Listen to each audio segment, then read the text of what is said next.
The huge crystal towers of the space station sparkled under two bright suns. Ambassador Veltara looked like she was made of green glass that glowed from inside. She was reading a message on her screen from a new group of aliens who called themselves humans. Veltara felt excited.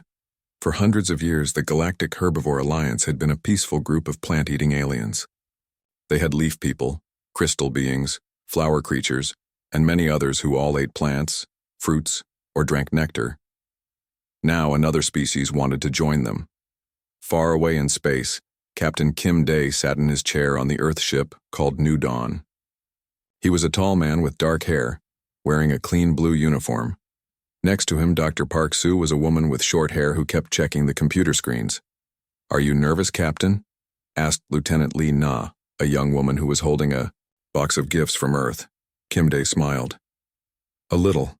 This is the first time humans will meet aliens. We want to make a good impression." Behind them, Communications Officer Choi Min was listening to radio signals from the alien station.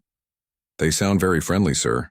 They keep talking about a big welcome party with lots of food." Dr. Park Soo laughed. "I hope we like their food. The reports say they only eat plants." The alien station was bigger than any building on Earth. It looked like a giant flower made of metal and crystal. Ships from many different worlds were docked there. Some ships looked like leaves, others like shells, and some were just glowing balls of light.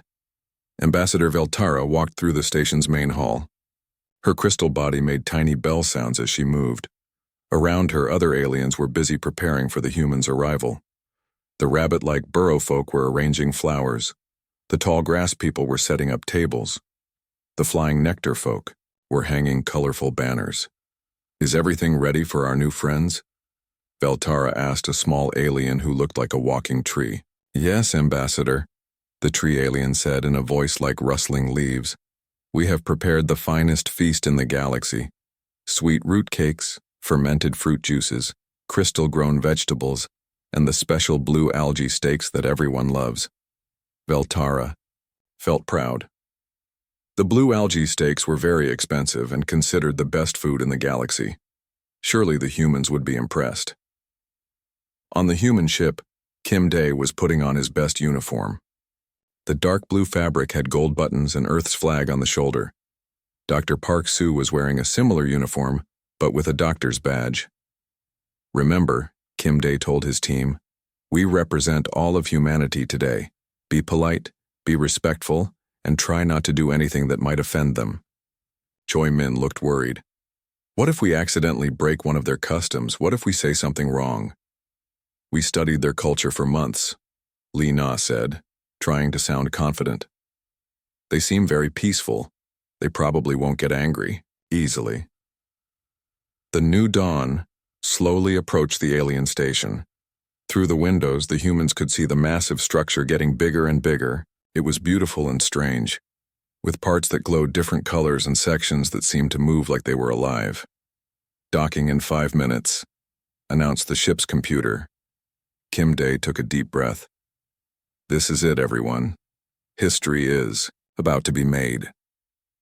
Inside the station, hundreds of aliens had gathered in the main hall. They came in all shapes and sizes, but they all had one thing in common. They were all plant eaters. Some looked like walking flowers, others like living trees, and some were just floating balls of light that fed on sunlight. Ambassador Veltara stood at the front of the crowd. Her crystal body was glowing bright green with excitement. She had never met a carnivore before because there weren't any in the Alliance. All the member species were peaceful plant eaters who had evolved past the need to hurt other living things. The human ship docked with a soft thud. Everyone in the hall became quiet.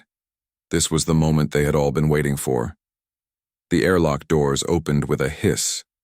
Captain Kim Day stepped through first, followed by his team. The humans looked around, in amazement at all the different alien species. They had seen pictures, but seeing them in person was incredible. "Welcome, friends from Earth," Ambassador Veltara said, her voice sounding like beautiful music. "We are honored to meet you." Kim Day bowed politely, the way they had practiced. "Thank you for inviting us. On behalf of all humanity, we are grateful for this opportunity." The aliens clapped and cheered. Some made whistling sounds. Others clicked their shells, and the light beings flashed different colors. Everyone seemed happy and excited. "Come," Veltara said, gesturing toward the feast hall. "We have prepared a wonderful meal to celebrate this historic day. You must be hungry after your long journey." Kim Day and his team followed the ambassador toward the dining hall. They had no idea that in just a few minutes their simple answer to a question about food would shock the entire galaxy and change everything forever. The feast hall was decorated with flowers and glowing plants. Long tables were covered with colorful foods that the humans had never seen before. Everything looked beautiful but also very strange and very green. The feast hall was amazing. Hundreds of aliens sat around long tables covered with the strangest foods the humans had ever seen. There were purple fruits that glowed, green cakes that moved by themselves, and drinks that changed colors in the glass. Captain Kim Day sat next to Ambassador Veltara at the main table. Dr. Park Soo and Lieutenant Lee Na sat across from him, trying not to stare at all the weird food. Communications Officer Choi Min was next to a creature that looked like a giant butterfly with rainbow wings. "Please, dear humans," Ambassador Veltara said, her crystal body shining bright with happiness. "Try our finest foods. This blue algae steak is very special. It takes 50 years to grow." She pointed to a square piece of blue-green food that wiggled slightly on the plate. Kim Day looked at it and tried to smile. It didn't look very appetizing, but he didn't want to be rude. "Doctor," Park Soo picked up something that looked like a purple mushroom. It felt squishy and smelled like flowers. She took a tiny bite and tried not to make a face. It tasted like eating perfume. All around them, the aliens were eating happily. The tree-like creatures absorbed their food through their roots. The butterfly, aliens stuck long tubes into liquid foods and sucked them up. The crystal beings seemed to eat by touching the food and making it disappear. "This is very interesting," Kim Day said politely, holding a piece of the blue algae. "But I should tell you something about human eating habits." Ambassador Veltara's eyes lit up with curiosity. "Oh yes, please tell us about Earth food culture. We love learning about new species." Other aliens at nearby tables leaned in to listen. The rabbit-like burrow folk twitched their long ears. The floating light beings moved closer. "Well," Kim Day said slowly, "humans are what we call omnivores. We eat both plants and other things." The translation computers in everyone's heads worked hard to understand the word omnivore. Most aliens had never heard this word before because everyone in the Alliance only ate plants. Dr. Park Soo tried to help explain. "On Earth, we eat vegetables and fruits like you do, but we also eat meat." The word meat came out of the translators as flesh of dead animals. The effect was immediate and terrible. A small flower creature at the next table made a squeaking sound and fainted, falling over onto his plate of fermented berries. The butterfly alien next to Choi Min fluttered her wings so fast she lifted into the air. "Meat?" Ambassador Veltara's voice became very high and scared. Her green glow turned yellow. "You eat dead things?" Lieutenant Lee Na nodded, not understanding why everyone looked so frightened. "Yes, we raise animals for food, cows, pigs, chickens. It's very normal on Earth." The hall became very quiet. Hundreds of alien eyes stared at the humans in horror. A grass person near the back made a noise like wind through leaves and rushed out of the room. "You kill living creatures and eat them?" asked a tree alien, his voice shaking like branches in a storm. Kim Day realized something was very wrong. "Well, yes, but we do it humanely. We make sure the animals don't suffer. It's part of our natural diet." This made things much worse. More aliens began fainting. The crystal beings started making loud ringing sounds like broken bells. The rabbit creatures huddled together, their big eyes wide with terror. Dr. Park Soo tried to calm everyone down. "Please don't be afraid. We don't eat intelligent species, only animals that aren't smart like us." But the damage was done. The translators kept using scary words like killer, predator, and Death Eater. Every time the humans tried to explain, it sounded worse. Ambassador Veltara stood up, her crystal body now glowing angry red. "You are hunters. You are killers. You end life to continue your own life. It's not like that, Kim Dae said, standing up too. We're peaceful people. We only eat animals that are raised for food. We don't hunt intelligent beings. But his words couldn't fix what had happened. Around the hall, aliens were panicking. Some were running away, others were calling for guards. The beautiful welcome feast was turning into a nightmare. A security officer who looked like a walking tree came over to their table. "I think you should return to your ship," he said in a deep, scary voice. Choi Min looked confused and frightened. "We didn't mean to upset anyone. We were just being honest about our diet." The butterfly alien flew away from her so fast that her colorful wings became a blur. Even the floating light beings dimmed and moved to the far side of the room. Lee Na picked up one of the gifts they had brought from Earth. It was a picture book showing Earth's animals. "Look, these are the animals we eat. They're not intelligent. They can't talk or think like us." But when she opened the book to show pictures of cows and chickens, the aliens screamed. To them, the pictures looked like a collection of victims. They saw the humans as monsters who kept other creatures just to kill and eat them. Ambassador Veltara's glow was now deep red, the color of anger and fear. "Take these predators away from here. Remove them from our station immediately." Kim Dae and his team were escorted out of the feast hall by nervous security guards.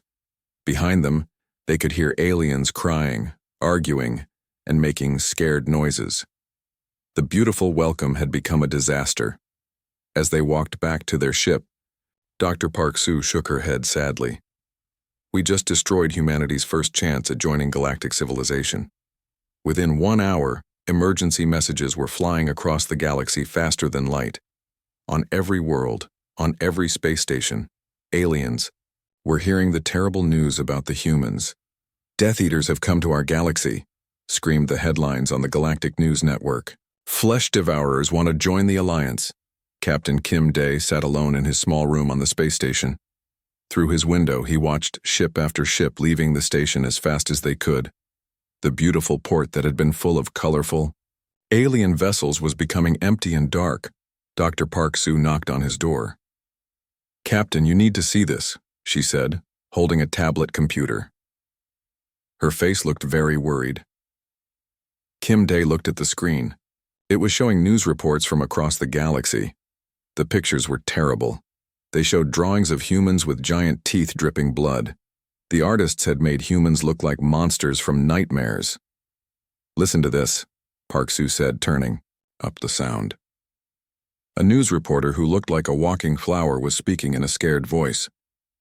"These creatures called humans have razor-sharp teeth that can bite through metal. They drink the blood of their enemies and hunt for pleasure. No plant-eating species is safe from their hunger." Kim Dae felt sick. "None of that is true. We don't even have sharp teeth." On the peaceful world of green fields, the rabbit-like burrow, folk were digging deeper into their underground cities. Their leader, Chief Hopalong, was giving orders to seal all the tunnels that led to the surface. "The Death Eaters might come here," he said to his frightened people. "We must hide until they go away." The burrow folk had never seen a predator before.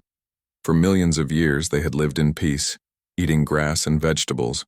The idea of creatures that ate other living things was their worst nightmare come true. On the farming world of Meadow's End, the gentle giant grazers were having emergency meetings. These aliens were as big as elephants, but only ate flowers and sweet grass. Their leader, Mother Bloom, was trying to calm down her panicked people. "Should we leave our world?" asked a young grazer. "What if the flesh eaters come here to hunt us?" Mother Bloom didn't know what to say. She had never faced danger like this before.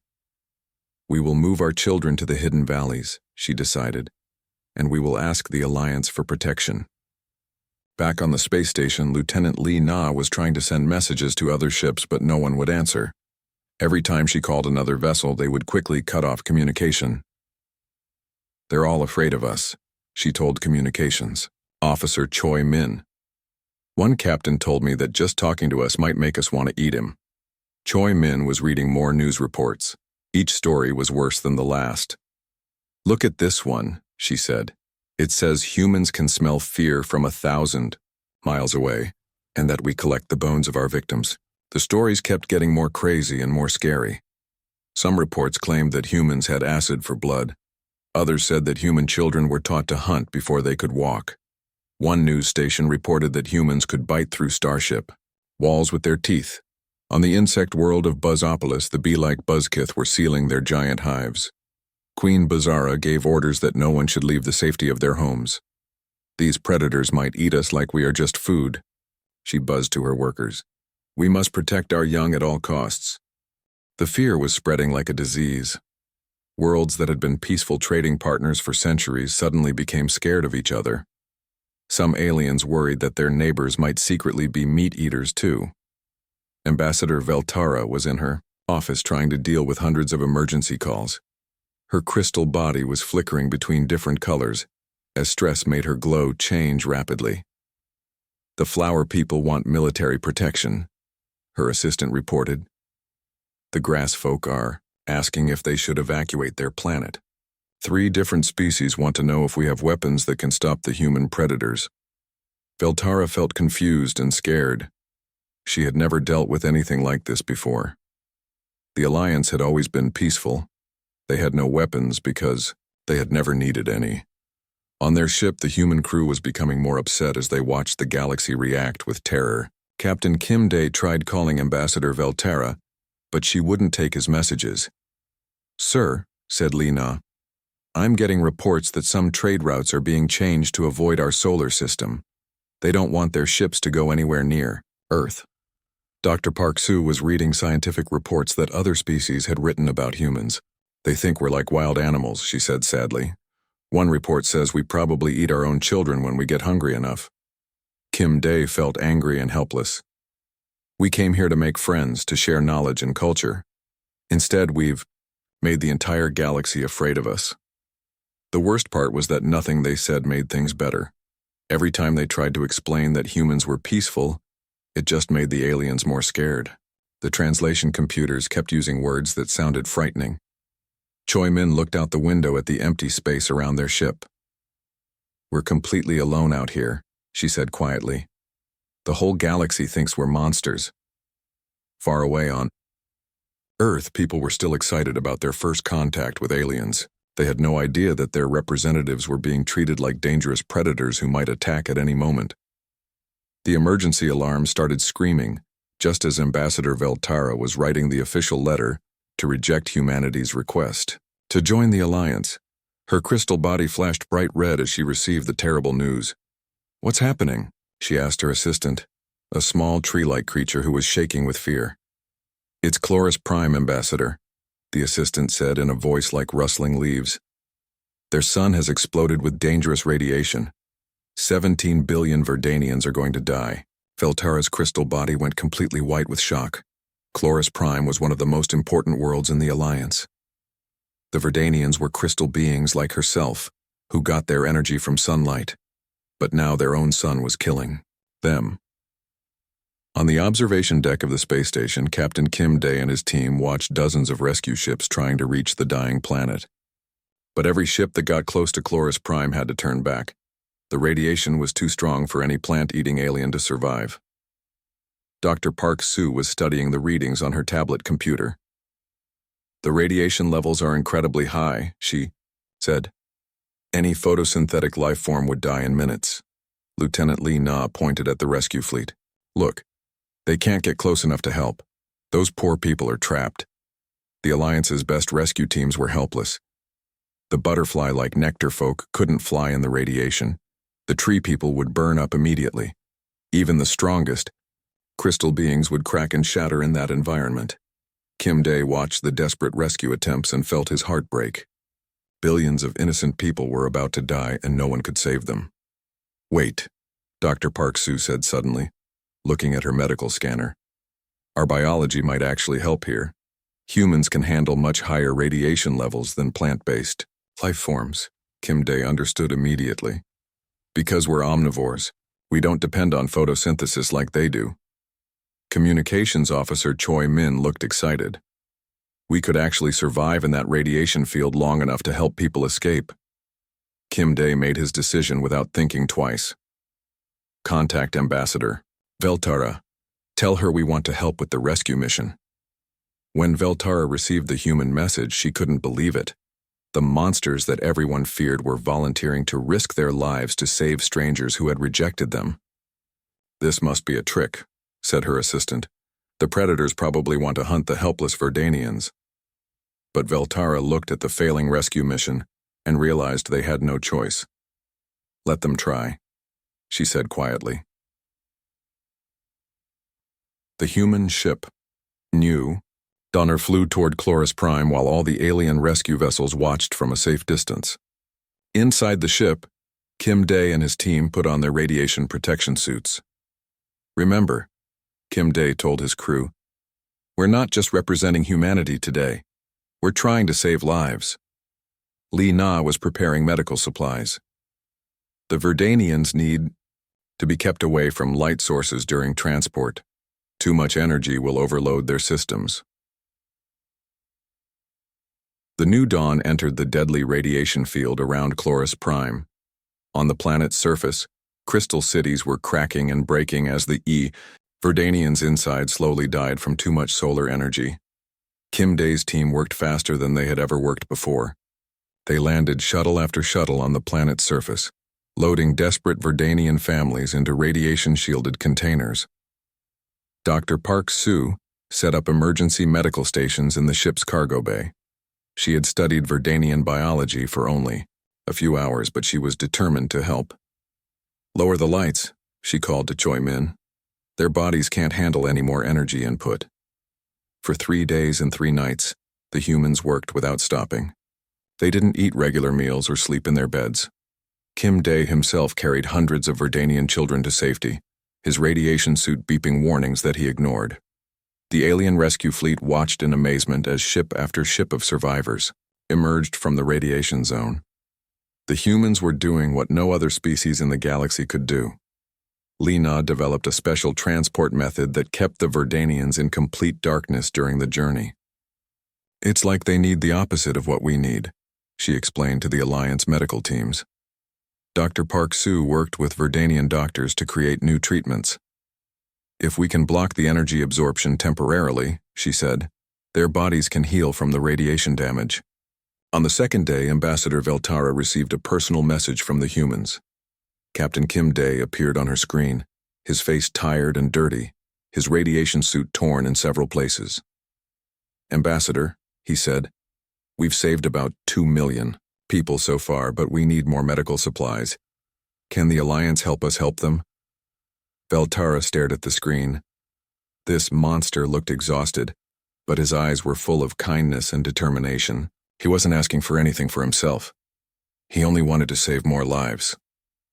"Send them everything they need," she ordered her assistants. By the 3rd day, the human rescue operation had saved over 15 million Verdanians. Kim Day collapsed from radiation exposure and had to be carried to the medical bay, but he kept giving orders to save more people. When the crisis finally ended, Ambassador Veltara stood in the station's medical bay, looking down at Captain Kim Day. His arm was in a sling, his face was pale from radiation sickness, but he was smiling. "You saved my people," she said softly, her crystal body glowing warm gold. "Yet we called you monsters." Kim Day's voice was weak but sincere. "We couldn't just watch innocent people die. That's not who we are." 3 weeks after the rescue mission, Ambassador Veltara sat quietly in the medical bay next to Captain Kim Day's bed. Her crystal body glowed soft blue, the color of deep thinking and sadness. "I owe you an apology," she said, her voice like gentle wind chimes. "We judged you by your teeth and claws, not by your heart." Kim Day was still recovering from radiation sickness, but he smiled weakly. "We understand why you were afraid. We look different, we eat differently. Fear of the unknown is natural." Dr. Park Soo approached with a large tablet computer. She had, been working day and night to prepare something special. "Captain, I think it's time we showed them who we really are." Word spread quickly through the space station that the humans wanted to give a presentation. Slowly, carefully, aliens began to gather in the main assembly hall. Many were still scared, but they were also curious about the beings who had saved so many lives. Ambassador Veltara stood at the front of the hall. The crowd was much smaller than before. Many species were still too frightened to come, but the ones who were there looked ready to listen. These humans risked everything to save people who had rejected them, Veltara announced. Perhaps we should hear what they have to say. Kim Dae walked slowly to the speaking platform, still weak from his injuries. Lieutenant Lee Na and Communications.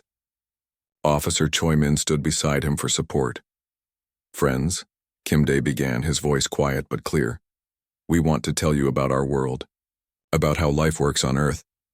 Dr. Park Soo activated the holographic display. Images of Earth appeared in the air above the crowd. Green forests, blue oceans, and animals running free across wide grasslands. On our planet, we have something called an ecosystem, Kim Dae explained. All living things depend on each other to survive. The first image showed a herd of deer eating grass in a meadow. The plant-eating aliens nodded. This looked normal to them. These animals eat only plants. Just like many of you, Kim Dae continued. But watch what happens when there are no predators to keep their numbers balanced. The next image showed the same meadow, but this time it was brown and empty. Too many deer had eaten all the grass. The ground was bare dirt, and many deer were lying dead from starvation. A gasp went through the alien audience. The rabbit-like burrow folk looked shocked. They had never seen anything like this.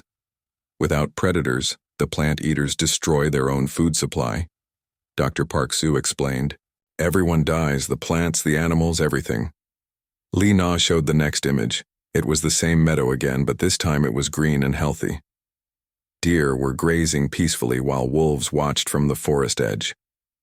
When predators are present, they keep the plant-eater population healthy, Kim Dae said.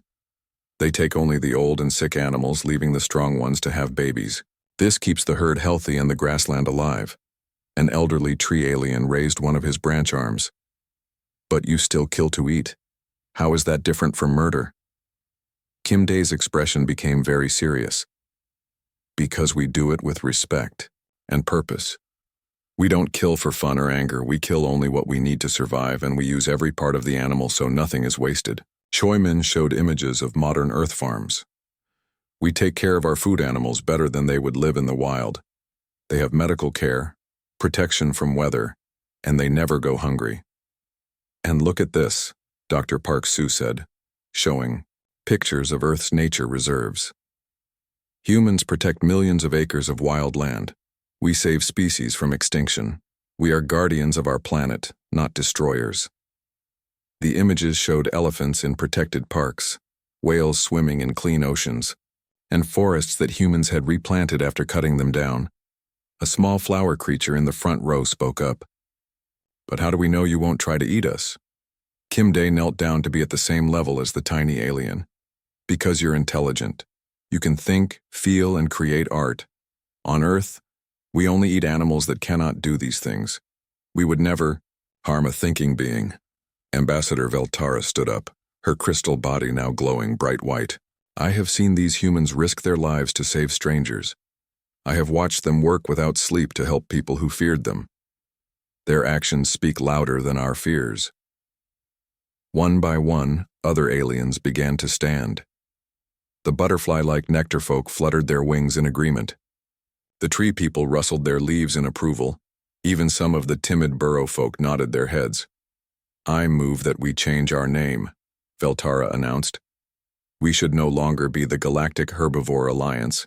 We should become the Galactic Life Alliance, welcoming all forms of life that choose peace over violence. The vote was not unanimous. Some aliens were still too scared to agree, but the majority raised their hands, wings, branches, or tentacles in approval.